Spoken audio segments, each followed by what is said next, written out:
Welcome to the Dead Pixel Society podcast, the photo imaging industry's leading news source. Here's your host, Gary Peugeot. The Dead Pixel Society podcast is brought to you by Media Clip, Advertech Printing, and Independent Photo Imagers. Hello again, and welcome to the Dead Pixel Society podcast. I'm your host, Gary Peugeot, and today we're joined by Heather Crowder of Heather Crowder Modern Portraits in Annapolis, Maryland. That was a mouthful. Hi, Heather. How are you today? I am great. Thank you so much for the opportunity to spend part of my day with you. So, Heather, you are a longtime entrepreneur slash photographer. How long have you actually been on the photographer side, or were you doing something else before you got into it? I was. So I've been on the photographer side for 17 years, but my entrepreneurial journey actually started, and I can't believe I'm going to say this number, 30 years ago. And wow. So was this like a lemonade stand when you were like just four? Actually, no, it was a big girl business. I'm older maybe than I look. This was post-college, and my path is not that of many photographers. I started as a professional scuba diver in my entrepreneurial journey. So I had a retail scuba and snorkeling company. And in addition to selling equipment, we also taught lessons, we repaired and rented equipment. And the best part of my job was traveling the world and teaching people to dive in some of the most beautiful waters, literally around the world. So I used to joke with my friends in my 20s, I don't have a job, I have a lifestyle. And it was pretty amazing. I taught thousands of people to scuba dive, including midshipmen at the Naval Academy here in Annapolis. So that was just a really fun part of that world. And then when I got married and had my first child, I realized, okay, now I don't have a lifestyle anymore. I do have a job. And a big staff. It was about 30 people. If you've ever been in the world of retail, you know that retail is no joke, and it's more than full time. It's not quite the restaurant business, but the retail world is around the clock. And I realized, okay, this isn't fitting with the family anymore. And I sold that company and stumbled my way into photography the way many people do when they have children. But I actually had a bridge from that scuba world into the photography world, in that on the trips that we led, a big part of what we did was capture the people on the trip, both topside and underwater. And that served as a great marketing opportunity. This was way pre-social media. Blogs were brand new. So we would blog about, we're going to Fiji, and then people would show their friends their photos of standing in front of the Sphinx and doing some of the amazing things that we were doing on our trips. And that marketing piece is how we sold future adventures. So I got pretty handy with a camera. Trial by fire. I learned underwater photography well before learning topside photography from some pretty incredible people. So when I sold the scuba business and realized that the entrepreneurial bug was very much a part of who I was, I really stumbled my way into the world of photography. And so that was 17 years ago. The whole Nikono setup with the lights and the whole deal, or this is not an equipment podcast, but I was just curious. And remember, that was also that was 20 years ago too. So. Because that was a weird time for photography, especially underwater, because people were used to using film, but there really weren't any dedicated underwater cameras. So there were a few, but not a lot. And you had a lot of housings and different things. Yes. So my first foray was an Iconis 5, which was slide film, and you had 36 images. You'd go down, you'd take what you thought were great and come up, and then on island slide development, you drop your film out, your slides off, go have lunch, and come back and find out how much money you just spent on mediocre images. Because the way that we're spoiled with the back of the camera now, like we didn't have that, and with underwater, that I don't, not to go too far down the path of underwater photography, but if you've ever done it, that the light down there is very different than it is up here, and it's all controlled with flash, and there are a lot of moving parts. So not to mention the fish moving. And the fish moving, right? So fish portraits, maybe my love of photographing toddlers came from uncooperative fish back in the day. But yeah, so I moved from the Nikon system and then into a house camera, and then the world of digital started to evolve.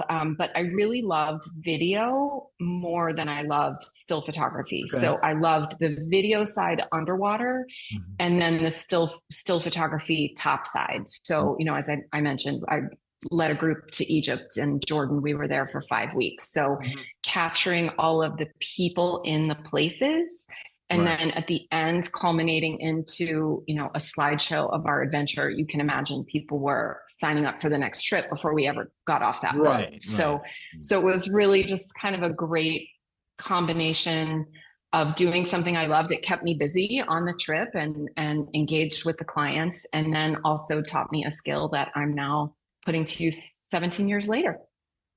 And, and plus you had, a bunch of employees and all that. I mean, that was a lot of management stuff you had to learn.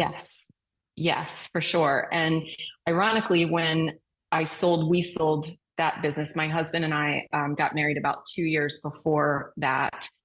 He was employed in a different industry, but I still say we, because if you're in retail, it's a we, very much a we. And we sold that business, and I said, I will never, ever have an open sign again. I will never have employees again. All these nevers. And now I have 2 studios in Annapolis and, a small team. And so my never didn't last very long, but it's still not retail, and it's still not an open sign. I control the hours. The hours on the door don't control me. So I found a compromise there.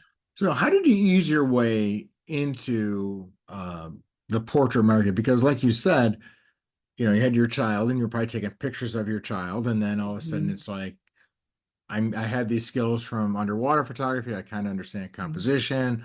I know how a camera works. I know how light works. Is that how that happened? Yes and no. So I was really sparked by seeing, so we're talking 2007. This was a point in time where portraiture was really shifting to that on location, natural light, beautiful, blurry backgrounds, right? That was really at the forefront of that. And I remember the first time I saw that in that type of imagery, it just stopped me in my tracks. And I, like so many people, said, I'm going to learn how to do that. So coupled with the fact that I knew my way around a camera to some extent, it I think made me less intimidated by the idea of picking up a manual camera for the first time, as I think so many people do. And that was really relatively early in the DSLR timeline. So it wasn't shoot a roll of film and spend how much to find out that I only got 2 pictures of that angelfish and the other 34 were, of my buddy's fin or whatever. So I think the experience I had photographing things in the scuba world really gave me the confidence to realize okay, I can do this too. But I was really inspired by that look of portraiture back in that mid 2000s. And so what was your next step? Because you were kind of running a very high-end customer service business, right? You knew that customer satisfaction was going to lead to more business later. It was going to repeat business was going to be super important. So I could see in a lot of ways where kind of the marketing mindset would be transferable from running scuba excursions to portraiture, right? Because I imagine it's the same sort of, not necessarily clientele, but certainly that same sort of business model. Stay with us. We'll be right back. Photo retailers, energize your sales with ShareMe Chat, the proven texting platform. Using chat to text on your website keeps your customers connected and buying. See us at Pro and IPI to find out why dealers using ShareMe Chat close more sales without adding staff. Find out more at shareme.chat. Yes, for sure. And it definitely is was a luxury business model. So I Right. think one of the lessons that I learned from the scuba world that I translated immediately into the portrait side of things is that you don't have to be the cheapest, and there is an audience who is willing to pay for high-end Right. delivery of service and experience, as you say, as well as high-end delivery of product. And at the time in my area, there were a few other scuba shops, as we called them, and they were catering to a 3-day trip to the Florida Keys and, maybe something to the Bahamas for a long weekend. But I was fortunate to have some really great mentors in that business. Not necessarily local to me, but around the country. And they encouraged me, yeah, okay, that's great. You can do that. But what you need to do is take a group of people to Fiji. You need to go to Egypt. You need to go to Indonesia. And it was really scary because I was in my 20s. So the idea of, you're telling me people are going to pay thousands of dollars for me to take them on vacation. Absolutely.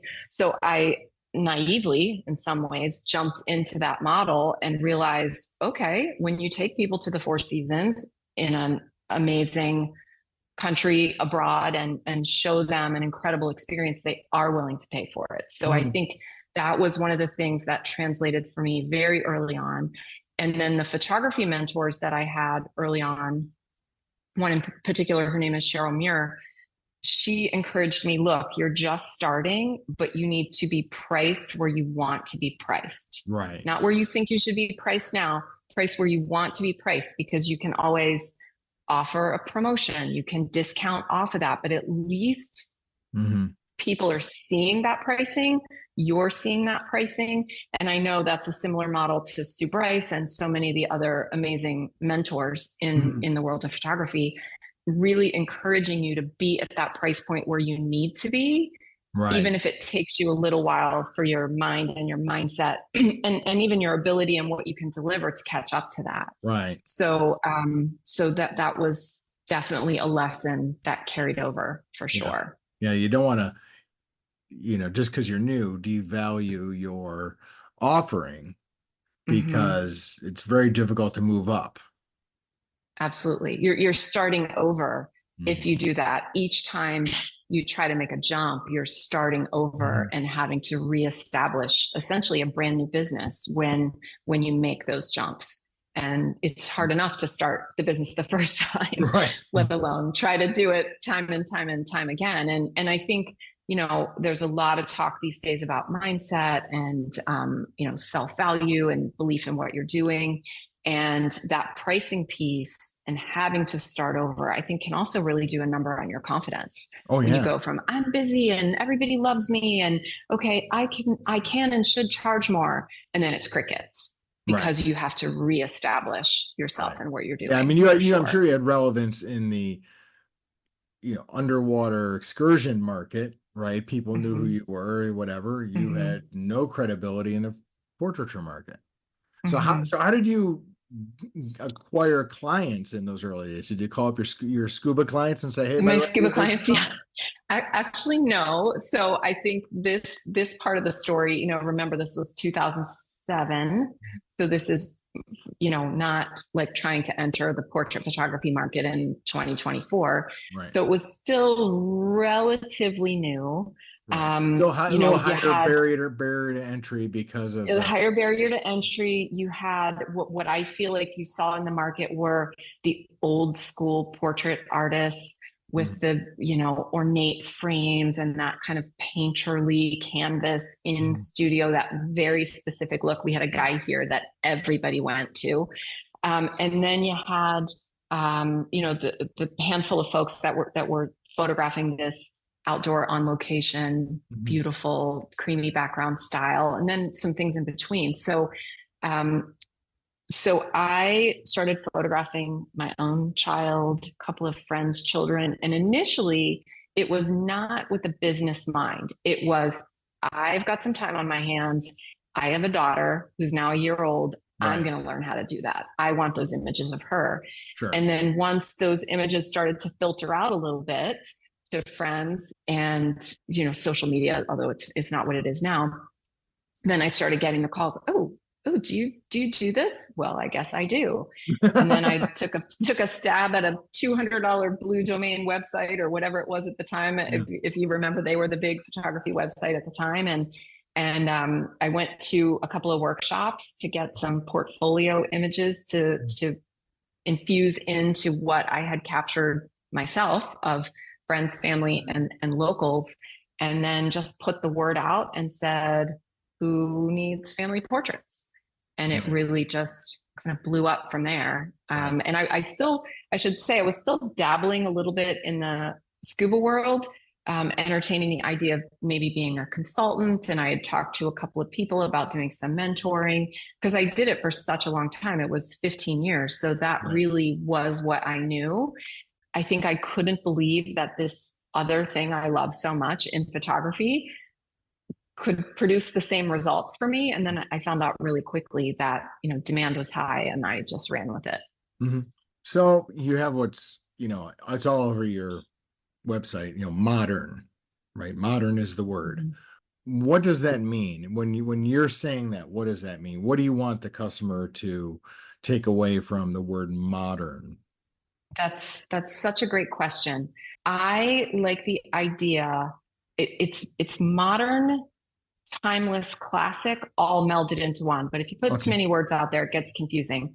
But I would like to think that when a client looks at my work, they can't tell if I took it yesterday or 15 years ago. Now, granted, quality, right? We're always getting better and improving, but that style of capturing the person, who they are in the moment, it's not trendy. It's not, without knocking some of the portrait trends over the years, it's not everybody wearing matching polo shirts and, where you can look at an image and say, I know that's from 1985. I know that's from, and we had the whole trash the dress thing was right. The trash the dress and the really heavy, at the time they were actions. Now the young people would know them as presets or filters, but that heavy, over edited look. So it really grunge.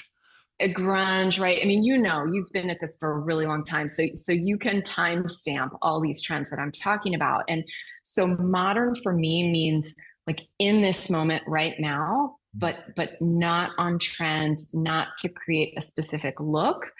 Right. But really capturing the person and subject as they are. Mm-hmm. And I will also say the word modern really came into play when I started the school picture side of what I'm doing, for sure. Yeah, I wanted to make sure we segued into that. But, because I was kind of trying to connect the sort of on location, dreamy look with school pictures. Mm-hmm. Yes. So how long did it take you from one time you started your studio or your business to actually get to a physical in my guest room, by the way? Yes. Yeah, right. That's what I'm saying. You did the typical thing back then, and in the spare room. Mm-hmm. Good near since you're doing location photography, it didn't really matter, but now you have a physical location. Yes. What was that decision based on? Yeah. So the catalyst for that was the boxes on my front steps and losing our sunroom and dining table and family entertainment zones to all of my stuff. Right. So you start out and you think, oh, I can just do this on a laptop. Okay, I really need a desktop. I need something larger. So now you're in a room at a desk. Now you've got boxes of albums and wall art and prints and all the things are coming. So the boxes are coming. And then, of course, I hit a point where I couldn't do all the photography and all the editing, all the unboxing and the shipping and the delivery of clients. So now there's a person in our life. She's coming to our house. So I think, again, going back to my roots in that scuba world and understanding like, okay, part of the cost of doing business and part of building a business is making sure that you're doing it efficiently. Sometimes that costs, sometimes you have to spend. So I got my first studio space out of my home, much to the delight of my entire family, in the spring of 2010. Okay. So I was a couple of years in. It's actually pretty fast, actually. Yeah, it felt like forever, but I hear you. I'll buy that. Yeah. Mhm. And then, so you have this space now. It's a space that do you rent out to, or? Well, I'm actually in my 1-4th space since Okay. 2010. So I moved in to the original space in 2010 in the spring. Shortly thereafter, like a few weeks after, found out I was pregnant with my second child. So there was a moment of, oh boy, I hope this was the right decision. Right. And I knew the gentleman who had the space. They weren't exactly sure what they were going to do with it. So it was, okay, let's try this out and see how this goes. Right. And then I'm about a month before my daughter was born, my second daughter was born. And I, with my husband, decide, okay, this is great. This is working. I can afford it. The business can afford it. We need to keep this out of the house. Right. And the fellows come to me and they say, so we love having you, except we're going to turn the space back into a restaurant. So you've got about a month. So now I'm about to give birth. And now I've got furniture and wall art and displays and all the things. You know, the universe is good to us. I drove around. I see another space that I was always kind of in the back of my mind. I move into that one. That served me for about 6 years. And then fast forward into space number 3, which we'll call downstairs. Right now I'm upstairs. And to answer your question in a very roundabout way, downstairs is a 2,000 square foot, big white box, natural light, beautiful windows. I'm in a historic building. It's 100 and something years old. And that space I use myself, and we also rent it to other photographers for events, for corporate meetings. So It really is a multi-use venue. And then when downstairs started to get busy, guess who didn't have a place to shoot anymore? So that brought me upstairs, and where I am now is really my space for the most part. Right. We'll rent it on occasion to kind of, for, you know, right person, right time. Overflow kind of thing. But that's overflow. But that's the journey to studio number 4. Now, most people would say you've got a lot there. You've got a great little thing going. It sounds like it's whatever. And then at some point you say, you know what? I'm going to add to my plate. I'm going to put school pictures on there, which is a different logistical thing, right? It's in some ways it's completely different than what you're doing. What was that decision like to say? What was it? Was it one of those things where you saw your kids' pictures and said, I could do better than that? Actually, no. So this was a decision made over cocktails at a holiday party. Okay. And I know that you interviewed my friend Cheryl Bashore. Undoubtedly, at some point, she talked about wine, cocktails, or a holiday party. But yeah, this decision was made over cocktails at a holiday party. A colleague of my husband was chatting with me. This was in 2009. So this was early in. This is pre-studio. This is pre-growth.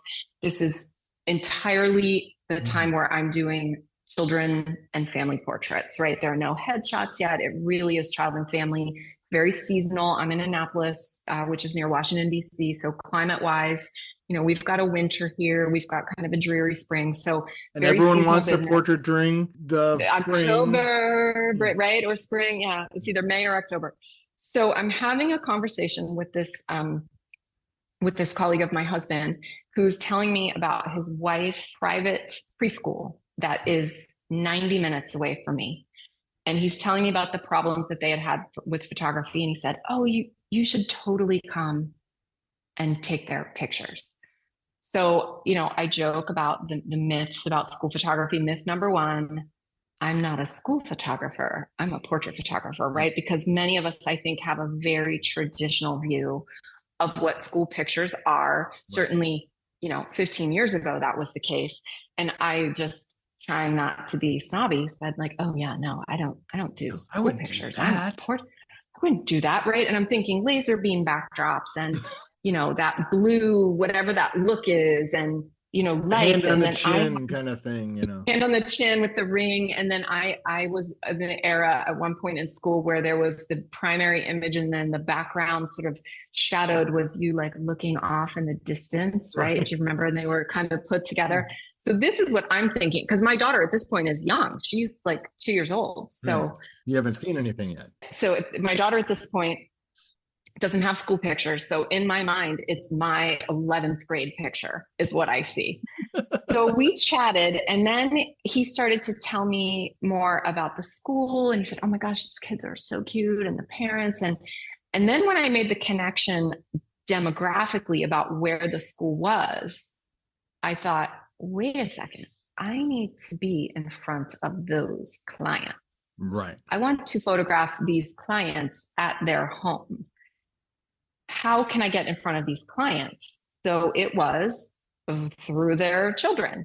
Mhm. So I ultimately set up a meeting with this gal who I adore. I still photograph at this school, love her dearly. And because they had like a pretty rotten experience with a photographer they had previously used with lost checks. And, I mean, you've heard a million of those stories, right? Where it all goes south. So I said, okay, if I'm going to do it, these are the parameters. I need it to be outside because at the time I didn't know anything about lighting, backdrops, or any of that. I need to shoot outside. I want the kids to be, I want to be able to photograph them with their siblings. And really what I wanted to do was create my look and my work at school. Mm. And the school was precious. It had these great little niches where I knew I could create like the looks that you see on my website. Mhm. And we talked through it and she agreed. And then in the car on the way home, I had this overwhelming, anxious feeling of, oh my gosh, I just said yes to something. I have no idea what I'm doing. I've got a lot to figure out here. It was 200 children. It was a lot. Mhm. And I immediately went into panic, but I'm going to figure it out. Panic, but I'm going to figure it out. And Right. obviously I figured it out. I've come a long way since Right. then. And, with the tools I'm using and my efficiency and so many things, but it really, my start in school photography was 100% based in getting in front of the right client. And then the Mhm. fact that the school photography was profitable really was a bonus. So yeah, I mean, looking at the site is, I like the fact that you take the time to do, the buddy pictures, the sibling pictures, Mhm. those kind of things. Was that always part of your formula? And did you not consider the time it would take to do that? I did not consider the time it would take to do all of it. I'll Mhm. answer you honestly about that. Because remember, way back when, like now, obviously I'm a Got Photo user and it's an amazing platform for volume, but this is pre Right. all of that. So I did not take the time to account for how long it was going to photograph each of the children because I wanted to create variety and do my thing with these children. The sibling piece, the keeping track of the children, Right. editing and retouching and post-production of the children, loading the children into a platform so that their parents could ordering in rows, delivering digital files by Dropbox. So you can imagine there were a lot of tears and a lot of hours spent And under that was my just your desk. husband. That was right. That's exactly right. So, and I joke whenever I speak at, Imaging PPI on stage, I always joke like, okay, who's with me and has been under their desk crying before? Okay, then you're my people. So the time to answer your question, I was dog on a bone. I wanted to get in front of those families. It's probably good that I didn't consider all the things because if I had, I might have talked myself out of it and it would have completely changed the trajectory of my whole business. Because school pictures and those families are a big part of the foundation Mhm. that my child and family portrait growth was built on. So I was busy before, and then that just added this whole extra dimension to what I was doing. I mean, I've talked to volume photographers who say, I've got 35 to 40 seconds per kid. Mm-hmm. In a typical shoot, and then I maybe have 2 or 3 people doing that. Mm-hmm. That was an adaptation you had to make because clearly you don't have. I mean, it sounds to me like you're probably taking a little more time than that, but still, you didn't have. It's lot of still time. quick. Yeah. It's still quick, and I think and this is something I speak to when I'm presenting, mentoring, et cetera. Something that I speak to whether we're talking about school pictures or headshots, corporate headshots, and volume headshots. You have to connect and engage in this much time. Like you have a fraction of a moment to engage because once you engage, you don't need a lot of time or the images unfold if you're connected to the subject. So you're absolutely right. I don't, it's more than 30 seconds, but it's pretty fast. And it's because I'm engaging with that child or person. I'm not telling them smile. I'm not asking them or telling them to do anything. I'm engaging with them, and then they naturally do the things that you see them do in my images. So there's my trick. I've just told everybody what the secret sauce is. And you've done it. And go. Yes. Good luck. Workshop on a podcast. Yeah. This was it. Workshop in a podcast. There you go. That's the secret sauce. So let's talk a little bit about the process, because I'm sure you started out like the people, especially at the time, the era you were in, there wasn't a lot of digital order platforms, right? You were doing the sheets and the checks, and you lose checks, and you lose orders, and you've got them all out of order, and you got to resort them, and you got to key this stuff into an Excel file and all that. So when the digital platforms came on board, and you mentioned you're a Got Photo user, and probably ambassador, I think too. Is that correct? Yes, that's right. So what was your decision process on that? Was this something you saw early on and you said, I got to be a part of that? Or were you more of a wait and see person? No, and it's because I was cheap. And this is something that lots of portrait photographers. So I think my niche, I should just say, in the volume space, my niche is really portrait photographer who supplements their business with volume. Volume serves me both from a profitability standpoint. It also is a referral base, as we just talked about. And because many of the people that I work with and teach and kind of follow my path all start in portrait, we have oodles of platforms on the portrait side now, and they've been around for a while. I'm not going to mention them by name. I use a lot of them for the portrait side of what I'm doing, right? So there are gallery software, you can order, you can even deliver digital files, and they are a little bit less expensive. I mean, don't tell Benedict, but like whatever Got Photo costs, it's worth every penny to me because of all that it does. It's an employee that I don't have to pay for. But what happens, I think, is we think, okay, I need to do all this myself. I can do it myself. So I'll just use this portrait platform to accomplish this volume job. And it worked for a while, but it was at the expense of a whole lot of time, a whole lot of aggravation, mistakes. And not only was that not serving me, but it also delayed the client getting their images, getting their orders. Like that service that we talked about at the beginning of our call was really failing. So I was very resistant to pay for something that I could do myself because I had done it myself, right? Yeah. And I hear this all the time. I think I got a call from somebody on the Got Photo team early on, and they said, hey, we've got this platform, and I didn't really fully understand what it did, but would you like to do a trial? So it just so happened that one of my schools, I was getting ready to start a school, and I said, you know what? I got nothing to lose. I'll do this one time. It costs what it costs, which frankly is nominal. And I'll see how it goes. And my mind was so blown with that first job that I didn't even really do correctly. Like some of it I was kind of doing after the fact because I started too late. That's a long story. And, I'll get off on a tangent if you let me, so I won't. But I didn't even do it correctly. And it was the greatest thing ever. So once I got that taste of, oh, wow, not only is this amazing for me and getting my life back to either go do more jobs or actually see my family, look at what this is doing for my client. My client has individual password protected coded galleries, right? At one point, I would put all the images into one gallery. Good luck. Go find Jimmy. Exactly. Go find your daughter. And look at every other kid too. Then go find the siblings. They're in there. I promise. Good luck.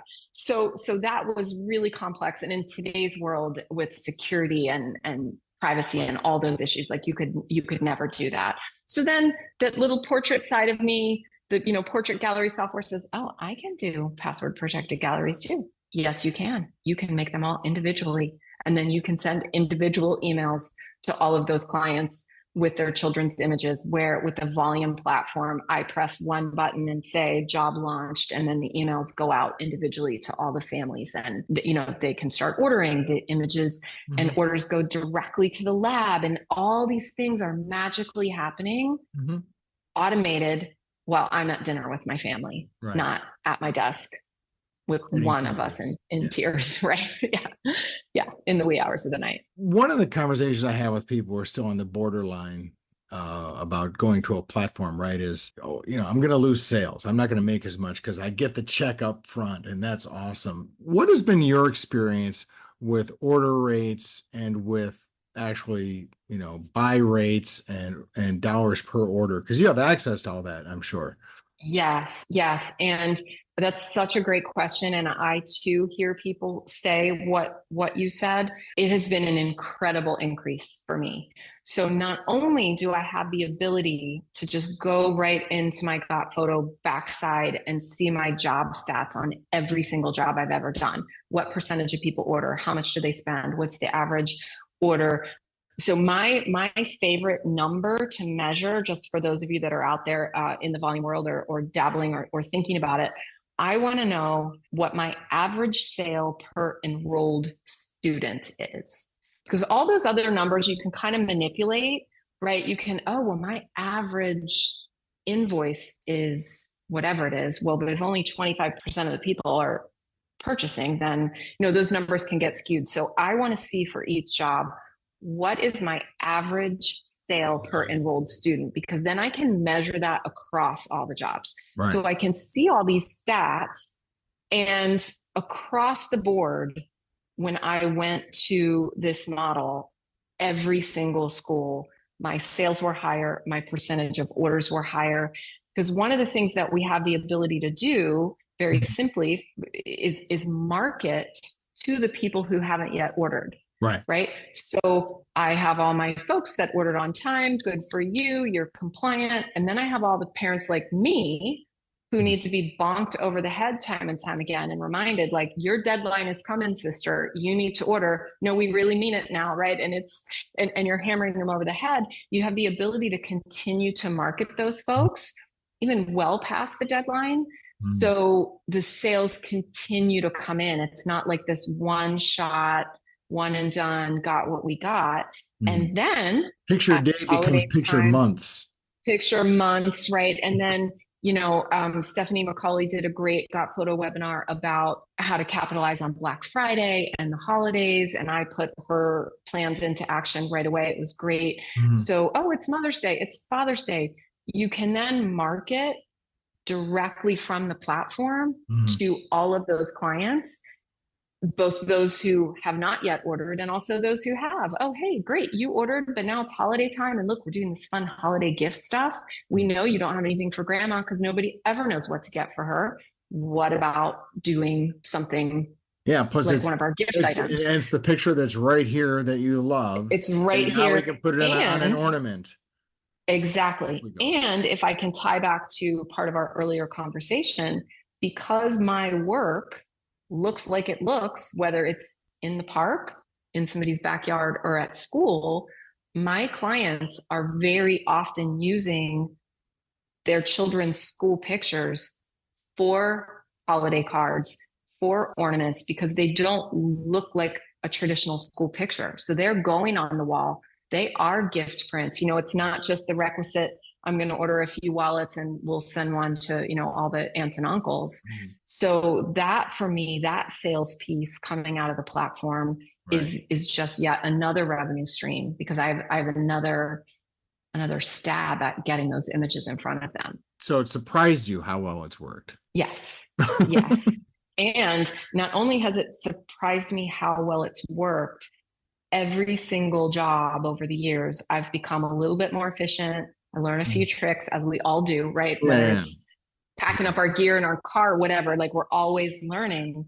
And the process becomes more and more efficient. I now have admin folks that are doing some of the admin stuff so that, again, I can spend more time either shooting or just having some downtime. And that then makes it more profitable, right? And this cycle just continues to get better and better. So there's time savings on top of added revenue. So it's just a win-win all the way around. And you do offer some resources for people to learn how to, run their business similar to how you do yours, right? Yes. And I love to teach, as you may have noticed from our time together. And I like to think I'm an open book. That's one of the things that mentees and others who I've spoken in front of, be it imaging, WPPI, Got Photo Summer Camp, some of the different places where I've spoken, I really love to share it all. I love for people to learn what not to do. Mm-hmm. Because I think we learn so much from what not to do. And if I can save somebody 5 minutes, 5 hours, a headache to help them build their ship and move it faster, that is something that I absolutely enjoy and love to do. So where would people go for more information on this stuff or learning more about your business? Yes, thank you for asking. I think the best thing is to just email me. You can email me at schoolpics, which is school PICS at heathercrowder.com, and let me know what you might like to know more about. And I can point you in the right direction. I also have a Facebook group for boutique school photography, people who are either wanting to get started with that, maybe they're already dabbling in it, or maybe they're doing all the things and they'd love to come in and share with others.